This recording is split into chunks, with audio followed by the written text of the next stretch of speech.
സച്ചിയുടെയും രേവതിയുടെയും പുതിയൊരു കഥയിലേക്ക് എല്ലാവർക്കും സ്വാഗതം. നമ്മുടെ സച്ചിയും രേവതിയും കൂടെ മുത്തശ്ശിയുടെ വീട്ടിൽ പോയിട്ടുള്ള ഒരു ഭാഗമാണ് പറയുന്നത്. സച്ചിയും രേവതിയും അവിടെ ചെന്ന് കഴിയുമ്പോൾ സച്ചിക്ക് രേവതിയോടുള്ളൊരു പെരുമാറ്റത്തിലൊക്കെ ഒരു വ്യത്യാസം വരുന്നുണ്ട്. കാരണം രേവതിയുടെ ഒരേ പെരുമാറ്റങ്ങളും സച്ചിക്ക് സത്യം പറഞ്ഞാൽ ഇഷ്ടമാവുന്നത്. സച്ചിക്ക് രേവതി ഇങ്ങനെയൊക്കെ ഇത്ര നല്ലൊരു പെൺകുട്ടിയാണെന്നുള്ള കാര്യം മുത്തശ്ശിയുടെ വീട്ടിൽ ചെന്നതിന് ശേഷമാണ് മനസ്സിലാവുന്നത്.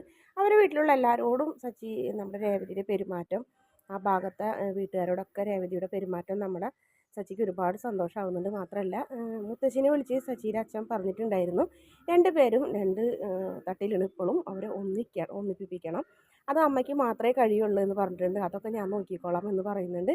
അതുകൊണ്ട് തന്നെ രേവതിനെയും സച്ചിനെയും ഒരേപോലെ ഒരുമിപ്പിക്കാൻ വേണ്ടിയിട്ടുള്ള എല്ലാ പരിപാടികളും മുത്തശ്ശി ചെയ്യുന്നുണ്ട്.